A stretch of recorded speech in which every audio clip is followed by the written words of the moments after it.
महात्मा गांधी ने नहीं, एक मुसलमान ने दिया था। अंग्रेजों भारत छोड़ो का नारा, जय हिंद का नारा देने वाला शख्स भी मुसलमान ही था। 1857 की क्रांति से लेकर असहयोग आंदोलन तक न जाने कितने ही आंदोलनों की शुरुआत मुसलमानों ने ही की थी। भारत की आजादी के बाद अंग्रेजों ने कहा था कि यदि मुसलमान न होते तो भारत आज भी उनका गुलाम होता। आजादी के महासंग्राम में हर धर्म, जाति और संप्रदाय के लोगों ने बढ़ चढ़कर हिस्सा लिया था, लेकिन आज के समय में मुसलमानों के योगदान के बारे में बहुत कम लोग जानते हैं। भारत की आजादी में मुसलमानों का योगदान बेहद ही महत्वपूर्ण रहा था, जिसके बारे में आज हम बात करने वाले हैं। ये वीडियो न सिर्फ मुसलमानों को बल्कि प्रत्येक हिंदुस्तानी को अवश्य देखनी चाहिए। सन 1857 की क्रांति से पहले ही अंग्रेजों के खिलाफ बगावत के सुर उठने लगे थे। औरंगजेब के शासनकाल तक अंग्रेज कभी भी भारत को अपना गुलाम नहीं बना पाए थे, लेकिन सन 1757 में बैटल ऑफ प्लासी के बाद हालात बदलने लगे थे। सबसे पहले मौलाना हुसैन अहमद मदनी ने फतवा जारी कर कहा था कि अंग्रेजों की गुलामी करना या उनकी सेना में शामिल होना हराम है। इसके बाद उन्हें कोर्ट में जज के सामने पेश किया गया और उन्होंने कोर्ट में जज के सामने भी अपना फतवा दोहराया और कहा कि मैं जिंदगी भर ऐसे ही फतवे देते रहूंगा। ये बात सुनकर जज को गुस्सा आ गया और उन्हें फांसी की सजा सुना दी गई। सन 1772 में शाह अब्दुल अजीज ने फतवा जारी कर हिंदुस्तानियों के दिलों में क्रांति की लौ जलाई। उन्होंने कहा था कि हमें भारत से अंग्रेजों को भगाना होगा और देश को आजाद कराना होगा। इसके बाद मैसूर के सुल्तान हैदर अली और उनके बेटे टीपू सुल्तान ने अंग्रेजों की बनाई ईस्ट इंडिया कंपनी के खिलाफ बगावत की और अंग्रेजों को युद्ध के लिए खुली चुनौती दी। टीपू सुल्तान को आज भी शेर मैसूर के नाम से जाना जाता है। वो अपने आखिरी दम तक अंग्रेजों के खिलाफ लड़ते रहे और जंग में शहीद हो गए। विश्व में सबसे पहला रॉकेट भी टीपू सुल्तान के द्वारा ही बनाया गया था। सन 1857 की क्रांति में भी मुसलमानों ने बढ़ चढ़कर हिस्सा लिया था। इस क्रांति का जब भी जिक्र होता है तो अक्सर केवल मंगल पांडे का ही नाम लोगों की जुबान पर रहता है, लेकिन पीर अली खान ने और बख्त खान जैसे कई मुसलमान योद्धा भी इस क्रांति का हिस्सा बने थे। पीर अली खान ने 50 बंदूकों का जुगाड़ किया और अंग्रेजों के खिलाफ बगावत कर दी। उनके विद्रोह के कारण अंग्रेजों ने उन्हें जेल में बंद कर दिया था और बदसलूकी की। पीर अली खान के कई साथियों को अंग्रेजों ने फांसी की सजा सुना दी थी, लेकिन कुछ समय बाद वो बाहर निकले और करीब 200 क्रांतिकारियों को उन्होंने अपने साथ फिर इकट्ठा किया। बिहार के गुलजार बाग में अंग्रेजों पर हमला कर दिया। इस दौरान अंग्रेजों का एक कमांडर मारा भी गया था, लेकिन अंत में वो भी अंग्रेजी हमले का शिकार हो गए और उन्हें भी फांसी की सजा सुना दी गई। इसके अलावा सैयद अलाउद्दीन हैदर ने भी 300 लोगों की एक रेजिमेंट बनाई और अंग्रेजों का सामना किया। वहीं तुर्रेबाज खान एक ऐसे मुसलमान थे जिन्हें काला पानी की सजा के दौरान गोली मार दी गई थी। उनकी मौत के बाद उन्हें हैदराबाद लाया गया और फिर से फांसी पर लटकाया गया। तो अंग्रेजों मुसलमानों का कितना खौफ था, ये इस बात से साफ जाहिर हो रहा है। इसी महान क्रांति के दौरान मौलवी अहमदुल्ला शाह ने जब अंग्रेजों का पुरजोर विरोध किया, डर के मारे अंग्रेजों ने मौलवी महमूदुल्लाह शाह पर 50,000 रुपए का इनाम घोषित कर दिया, जो उस समय के हिसाब से बहुत बड़ी रकम थी। एक राजा ने पैसों के लालच में आकर अंग्रेजों से मुखबरी कर दी और अहमदुल्लाह शाह को अंग्रेजों ने फांसी पर लटका दिया। सन 1919 में शौकत अली और मोहम्मद अली ने खिलाफत मूवमेंट की शुरुआत की थी। इस आंदोलन में अनेकों मुस्लिम नेताओं ने उनका साथ दिया। इसी दौरान मोहम्मद अली जौहर और मौलाना अबुल कलाम आजाद ने ही सबसे पहले अंग्रेजों के सामान का बहिष्कार करने की रणनीति बनाई थी और बाद में इसी बहिष्कार को महात्मा गांधी ने असहयोग आंदोलन का रूप दे दिया। हाजी सिद्दीकी एक महान शुगर व्यापारी थे जिन्होंने सहयोग आंदोलन के दौरान अपनी शुगर की मिलों को पूरी तरह से बंद कर दिया था। उनकी मिल इतनी बड़ी थी कि इंग्लैंड में सबसे अधिक उनकी मिल की चीनी का ही इस्तेमाल किया जाता था।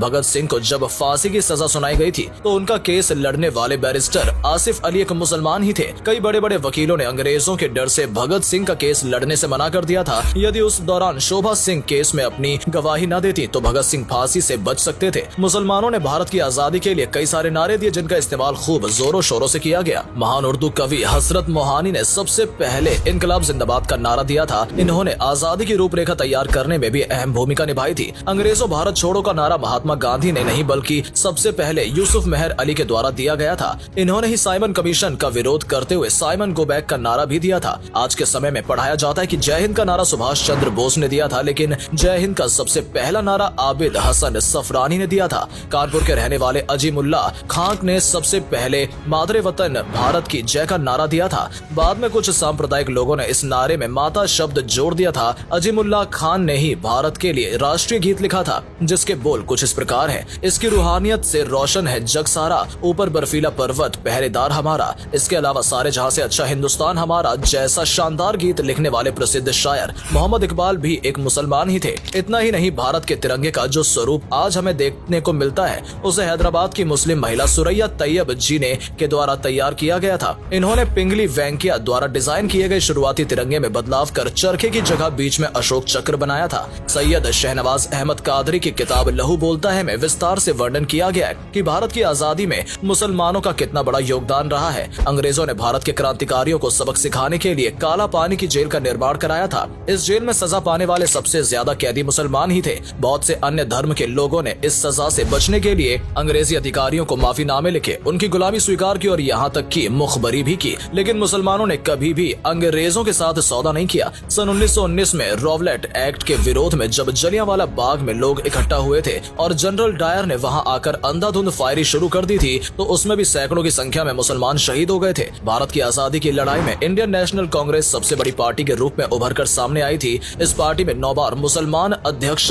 बने थे। साथ ही मुस्लिम लीग ने भी अंग्रेजों को खदेड़ने में अहम भूमिका निभाई थी। सन 1857 में उत्तर प्रदेश में दारुल उलूम देवबंद की स्थापना की गई थी। इसकी स्थापना मोहम्मद कासिम ननोतवी, फजलुर रहमान उस्मानी और सैयद मोहम्मद आबिद ने मिलकर की थी। बहुत कम लोग ये बात जानते हैं कि इसकी स्थापना अंग्रेजों को भारत से भगाने के लिए ही की गई थी। इस मदरसे का उद्देश्य ऐसे क्रांतिकारियों को पैदा करना था जो आगे चलकर भारत की आजादी में अपना योगदान दे सके, और ऐसा हुआ भी। दारुल उलूम देवबंद से पढ़ने वाले कई मुसलमान क्रांतिकारियों ने भारत की आजादी के लिए अपना सब कुछ न्यौछावर कर दिया था। अशफाक उल्लाह खान जैसे महान क्रांतिकारी को केवल 27 साल की उम्र में फांसी दे दी गई थी। सन 1921 में केरल के मोपला आंदोलन हुआ था, जिसमें हजारों की संख्या में मुसलमान वीर गति को प्राप्त हो गए थे और न जाने कितने ही मुसलमानों को जेल में बंद कर दिया गया था। डॉक्टर भीमराव अंबेडकर को पहचान दिलाने में भी मुसलमानों का अहम योगदान रहा है। साल 1946 में बाबा साहेब ने जब चुनाव लड़ा तो दलित होने के कारण उन्हें हार का सामना करना पड़ा था। इसके बाद मुस्लिम लीग ने उन्हें बंगाल के मुसलमान बहुल इलाके से चुनाव लड़वाया और उन्हें जीत दिलाई। इसके बाद ही बाबा साहेब अंबेडकर संविधान सभा का हिस्सा बने और आज उन्हें संविधान के जनक के रूप में जाना जाता है। हाकिम अजमल खान ने आजादी के आंदोलन में गांधी का भरपूर साथ दिया था। बहुत से लोगों का ऐसा भी मानना है कि इन्होंने ही गांधी जी को सबसे पहले महात्मा का टाइटल दिया था। आपको जानकर हैरानी होगी कि इस्लाम धर्म से प्रभावित होकर महात्मा गांधी के बेटे हरिलाल गांधी ने अपना धर्म बदलकर इस्लाम धर्म कबूल कर लिया था और अपना नाम भी अब्दुल्ला रख लिया था। दोस्तों, इसके अलावा भी न जाने कितने ही मुसलमानों ने भारत को आजाद कराने में अपना अमूल्य योगदान दिया है। जब जब जरूरत पड़ी है, मस्जिदों को किले की तरह इस्तेमाल किया गया है। मस्जिदों में रहते हुए ही